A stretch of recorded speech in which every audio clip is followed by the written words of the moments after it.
हर खबर पर होगी आपकी पकड़। डाउनलोड कीजिए एबीपी लाइव ऐप। दो खास लोग, दो अलग अलग पक्ष इस वक्त एबीपी न्यूज पे मास्टर स्ट्रोक में आप देख रहे हैं। सबसे पहले तो शोएब जमाई, जो कि स्पोक्स पर्सन है जन अधिकार पार्टी के, लेकिन इससे पहले आपको याद दिला देना चाहती हूं, शाहीन बाग राष्ट्रीय आंदोलन समिति एक बनाई गई थी, उसके सह संयोजक हमारे साथ इसके साथ मनु गौर साहब भी हैं, जो कि प्रेसिडेंट हैं tax payers association of Bharat. आप दोनों से मैं बातचीत करूंगी, लेकिन सड़क पर नहीं तो फिर कहां प्रदर्शन? सड़क पर प्रदर्शन को कहीं से भी सही नहीं ठहराया जा सकता, तो फिर सवाल ये भी है कि अपने हक की लड़ाई लड़ने वाले, व्यवस्था के खिलाफ अपना विरोध जताने वाले, अपनी बात सरकार तक पहुंचाने वाले कहां जाए? क्या हमारे देश में ऐसी कोई व्यवस्था है?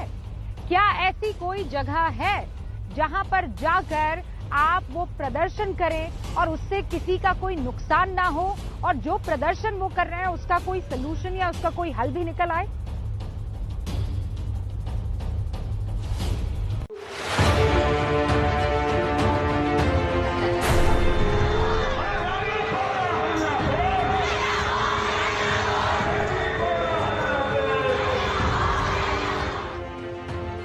नागरिकता कानून के विरोध में शाहीन बाग का यह प्रदर्शन संविधान के अनुच्छेद 19 के तहत किया गया।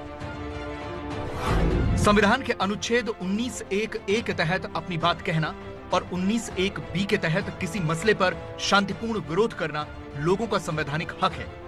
You can make the guidelines. अब गाइडलाइंस बनाइए उस चीज के लेकर के कि कैसे होना है, होके रहेगा, संवैधानिक अधिकार है और होना चाहिए।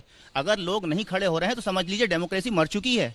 तो कैसे हो, उसके लिए बैठ करके सरकार को गाइडलाइंस बनानी चाहिए और वो सबके ऊपर इम्प्लीकेट हो, चाहे वो शाहीन बाग का प्रदर्शन हो या भाजपा की रैली हो या कांग्रेस की रैली हो। लेकिन संविधान का अनुच्छेद 19(1)(d) ये भी कहता है कि भारत के किसी भी हिस्से में बिना रोक टोक के जाने का अधिकार है। लेकिन क्या शाहीन बाग में ऐसा हुआ? क्या शाहीन बाग में लोगों के संवैधानिक अधिकारों का हनन नहीं हुआ? जितना मुझे लगता है डेली उससे डबल लग रहा है मुझे। मैं रिक्वेस्ट करूंगा जो लोग वहाँ प्रोटेस्ट कर रहे हैं उनको थोड़ा दूसरों के लिए भी सोचना चाहिए। अब लेट हो जाता है, मेरे मैथ्स क्लास भी चढ़ी जाती है कभी कभी। ये जब वापस आते हैं बच्चों की हालत देखनी चाहिए। बसों में क्राइंग, उल्टियाँ आ रही होती है बसों के अंदर, बच्चे रो रहे होते हैं। मैं फिल्टर का काम करता हूँ, 1 महीने से कम परेशान हूँ। फरीदाबाद से जॉब करता हूँ, नोएडा जाता हूँ, 3-3, 4-4 घंटे लग जाते हैं। 2-2, 2.5 घंटे हम जाम में फंसे रहते हैं, जिसकी वजह से बहुत ज्यादा दिक्कत हो रही है हमें। इसीलिए सुप्रीम कोर्ट ने सीए के विरोध के नाम पर सड़क रोके जाने को गलत कहा। अदालत ने कहा कि संविधान के अनुच्छेद 19 के तहत शांतिपूर्ण विरोध करना लोगों का संवैधानिक हक है, लेकिन इस अधिकार की सीमाएं हैं। सार्वजनिक जगह को अनिश्चित काल तक नहीं घेरा जा सकता, दूसरे लोगों के आने जाने को बाधित नहीं किया जा सकता। ऐसी स्थिति में प्रशासन को कार्रवाई करनी चाहिए। इस मामले में भी कार्रवाई होनी चाहिए थी, लेकिन ऐसा नहीं किया गया। कोर्ट के जो आज फैसला आया है, मैं इसका सम्मान करती हूँ कि जो कोर्ट का फैसला आया उस पर रोशनी डालनी चाहिए और लोगों को इससे सहमत होना चाहिए कि भाई कोई भी मुद्दा हो, हमारी जिम्मेदारी है कि हम उसको बढ़ चढ़ के उठाएं और उसमें हिस्सेदारी भी लें, लेकिन यह है कि कानूनी दायरे में रह करके। लेकिन सवाल तो यही है कि देश की सड़कों को अपनी राजनीति के रंग से पाटने वाले लोगों को संवैधानिक और मौलिक अधिकारों की ये बात समझ में आएगी? ऐसे धरना प्रदर्शनों से कितना नुकसान होता है?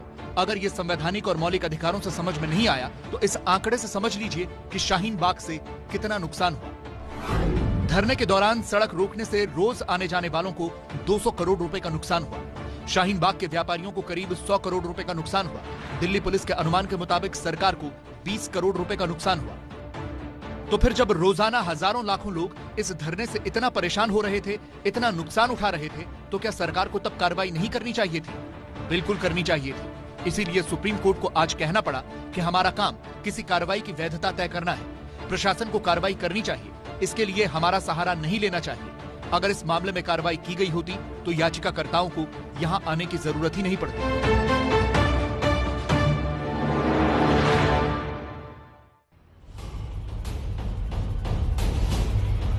देखिए, शाहीन बाग जैसे प्रदर्शनों से नुकसान तो बहुत हद तक होता ही है, लेकिन प्रदर्शन करना एक लोकतंत्र में लोगों का अधिकार तो है ही। विरोध अगर जताना है तो लोग कहां जाकर विरोध जताएंगे? और आप जानते हैं कि जब सरकार नहीं सुनवाई करती है या विरोध किसी एजेंडे के तहत होता है तो वो लंबा आपस में, चाहे वो सरकार हो चाहे वो कोई और पक्ष हो, इन दोनों में जो खिंचाव मनमुटाव होता है, फिर जो सड़कों को रोका जाता है, फिर जो लोग अपना काम ठीक से नहीं कर पाते हैं, चाहे वो रोज कम्यूटेशन हो या फिर आना जाना हो या बच्चों की पढ़ाई हो, इससे देश को भी नुकसान पहुंचता है। देश की जीडीपी का भी चक्का कहीं ना कहीं रुकता है। देखिए आप।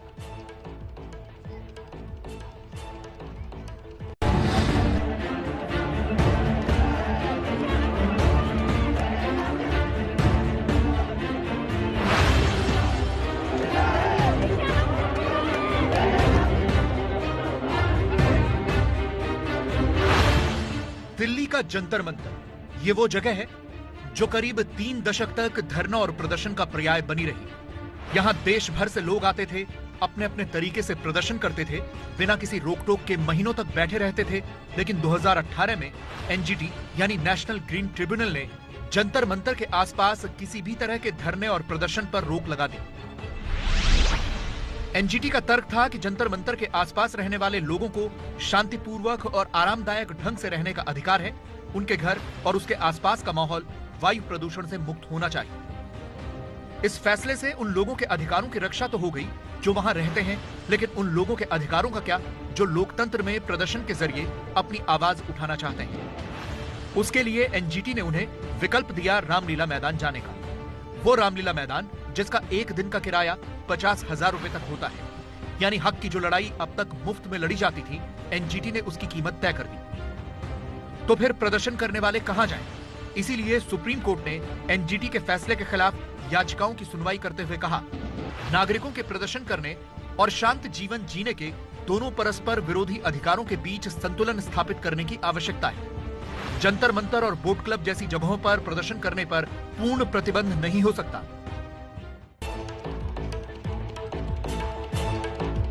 तो जैसा हमने बताया कि 2 खास मेहमान हमारे साथ बने हुए हैं। शोएब जमाई साहब जन अधिकार पार्टी के अभी प्रवक्ता हैं, लेकिन इसलिए आज हमारे साथ जुड़े हैं क्योंकि शाहीन बाग राष्ट्रीय आंदोलन समिति के सह संयोजक रह चुके हैं। और हमारे साथ मनु गौड़ साहब भी हैं जो कि अध्यक्ष है tax payers association of Bharat के। सबसे पहले शोएब साहब, मेरा सवाल आपसे है कि अब तक जो सड़कों को अपनी जागीर समझ रहे थे, टैक्स पेयर्स के उस मेहनत को कुछ भी नहीं समझ रहे थे, उनको सुप्रीम कोर्ट का एक बहुत बड़ा मैसेज और संदेश मिल चुका है। आपको लगता है अब गाइडलाइंस इस बात को लेकर आ जानी चाहिए कि धरना करना है तो कहां करना है, कैसे करना है, क्योंकि सड़क किसी की जागीर नहीं?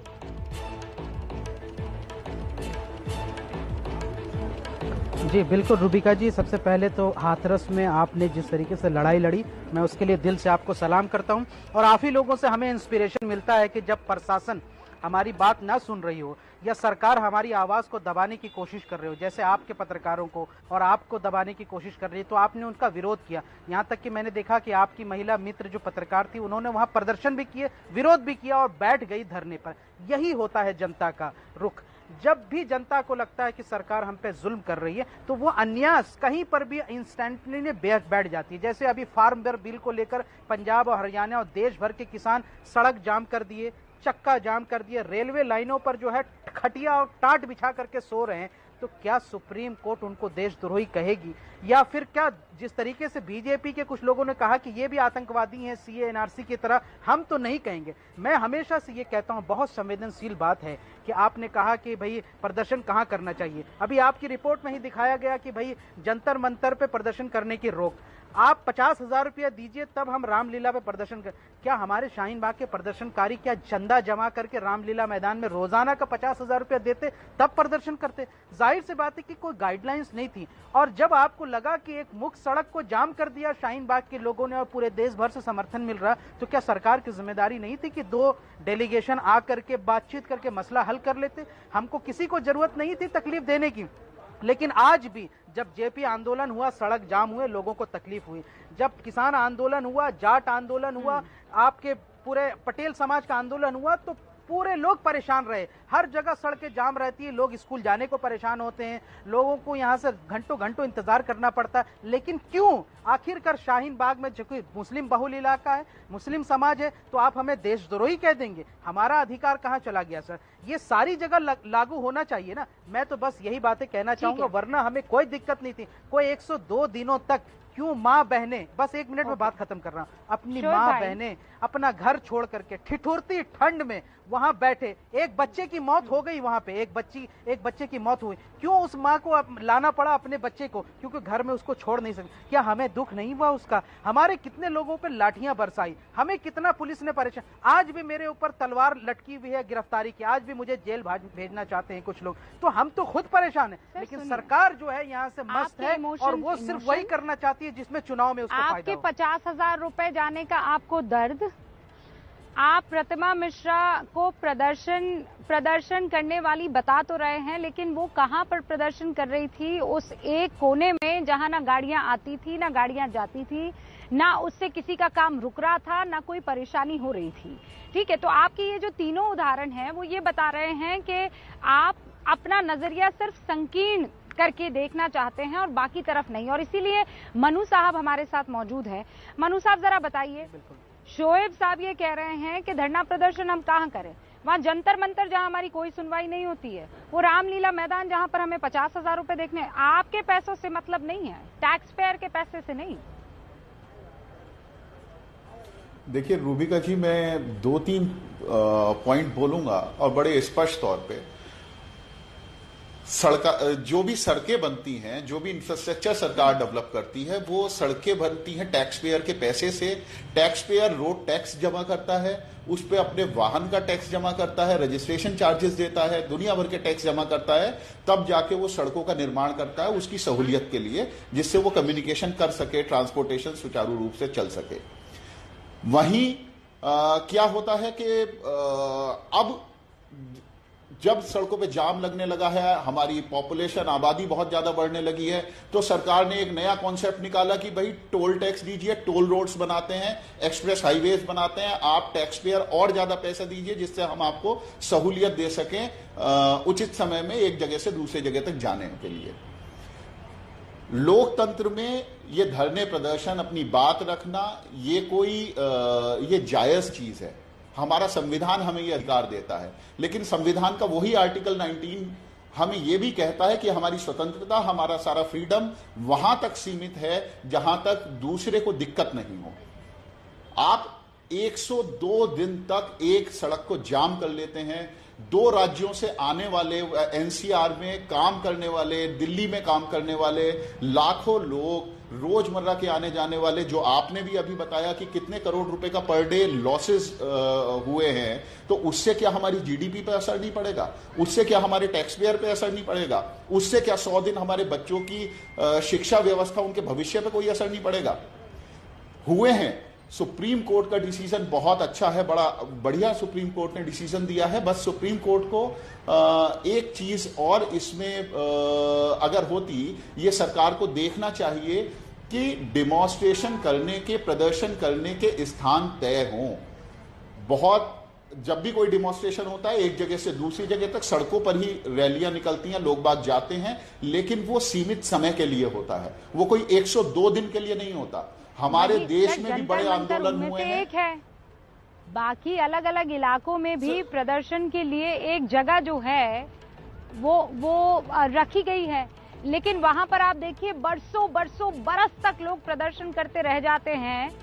कई बार लाठियां भांज के पुलिस वहां से भगा देती है, कई बार वो वहीं के होकर रह जाते हैं, हल कोई नहीं निकलता। आप दोनों मेरे साथ बने रहिए। सवाल जो है वो सिर्फ सड़क पर प्रदर्शन से होने वाले नुकसान का नहीं है ना। अगर सड़क पर जाम लगता है तो उससे भी तो देश को नुकसान होता है ना। हम आपको बताते हैं कैसे।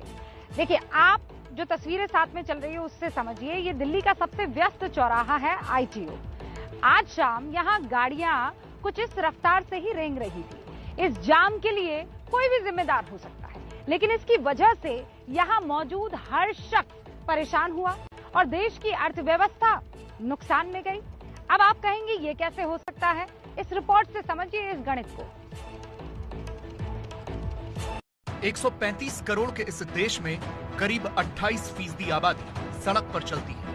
मतलब दिन के वक्त औसतन 39 करोड़ लोग सड़क पर होते हैं। इतनी आबादी के सड़क पर होने भर से ही जगह जगह जाम लगते हैं। ये ट्रैफिक जाम आम जनता की जेब से लेकर देश की अर्थव्यवस्था तक भारी पड़ते हैं। ट्रैफिक जाम की वजह से ईंधन पर होने वाला खर्च 1.5 गुना बढ़ जाता है। जाम की वजह से देश भर में हर दिन 960 करोड़ रुपए का ईंधन बर्बाद होता है।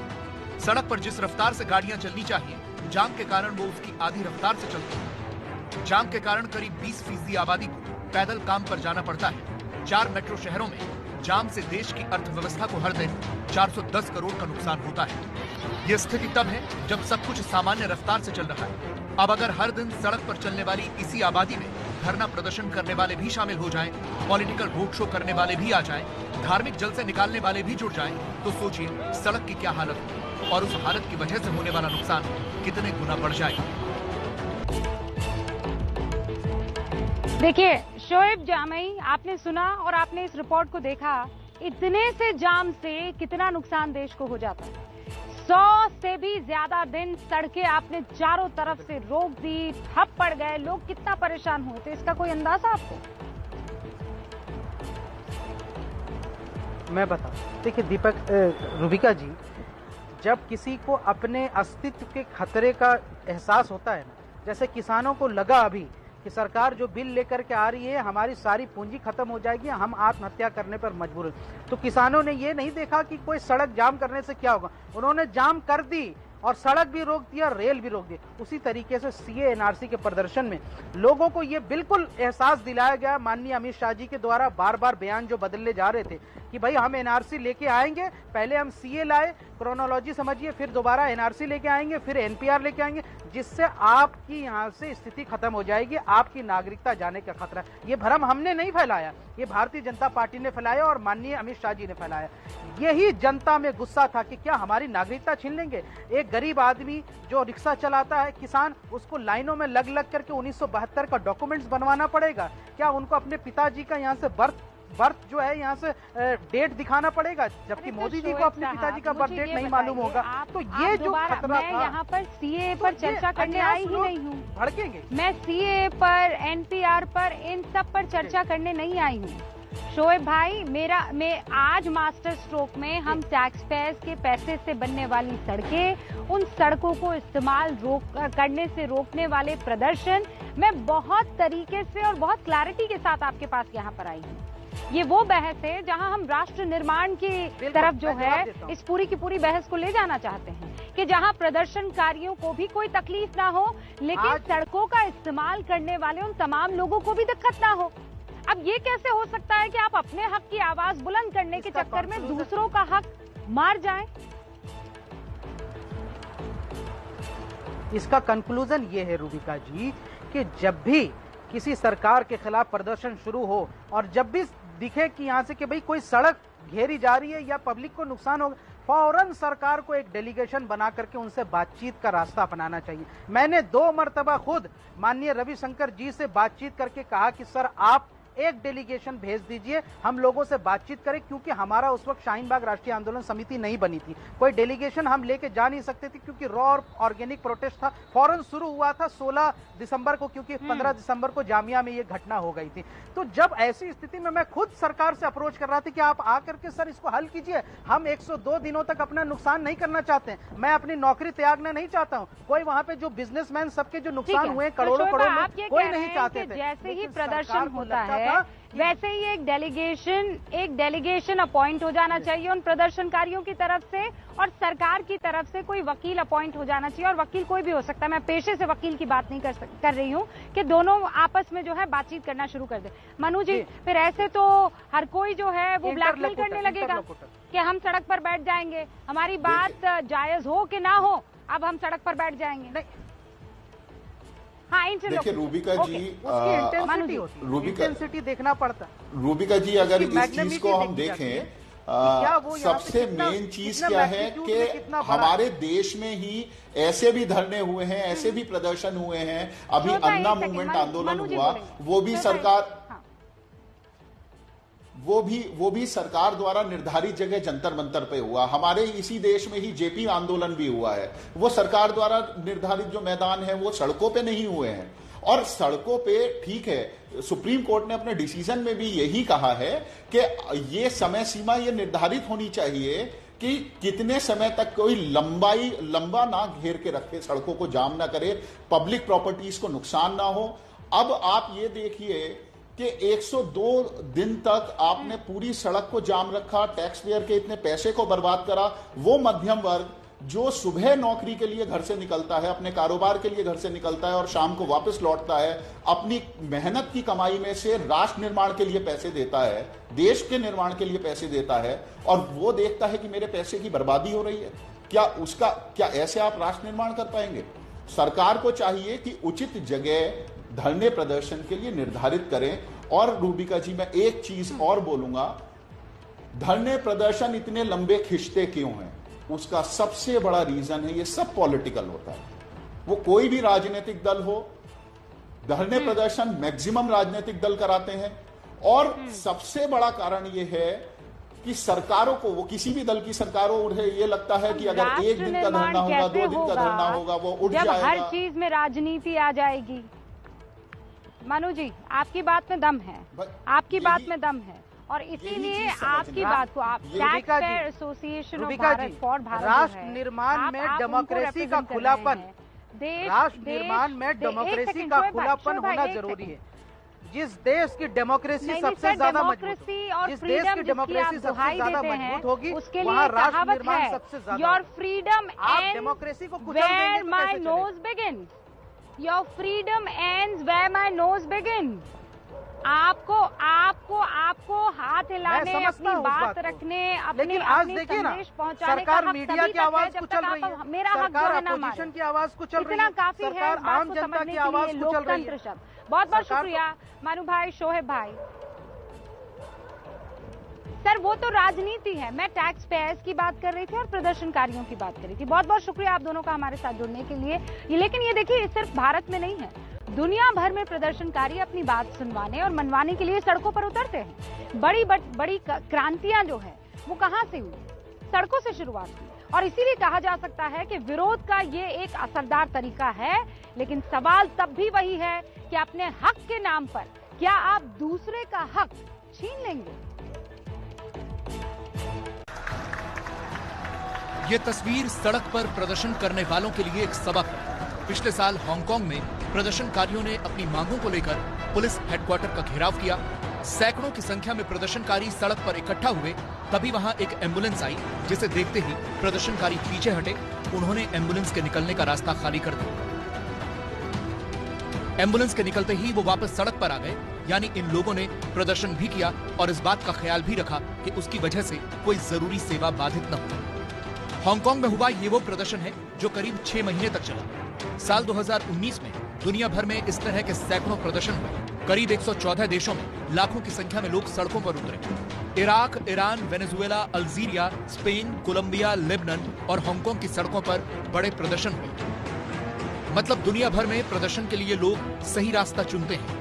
हर जगह ऐसे प्रदर्शन आम लोगों के लिए परेशानी की वजह भी बनते हैं। फिर भी ज्यादातर देश ऐसे प्रदर्शनों को गलत नहीं मानते। लेकिन कुछ देशों ने सड़क पर धरने और प्रदर्शन को लेकर सख्त नियम बनाए हैं। जैसे 2013 में मिस्र ने सड़क पर धरना प्रदर्शन रोकने के लिए कानून बनाया। कानून के तहत सड़क पर किसी भी धरने के लिए 7 अलग-अलग अनुमतियां लेनी जरूरी है। सड़क पर कोई भी धरना प्रदर्शन रात के वक्त नहीं किया जा सकता। अल्जीरिया ने अप्रैल 2020 में सड़क पर होने वाले प्रदर्शनों पर पाबंदी लगा दी।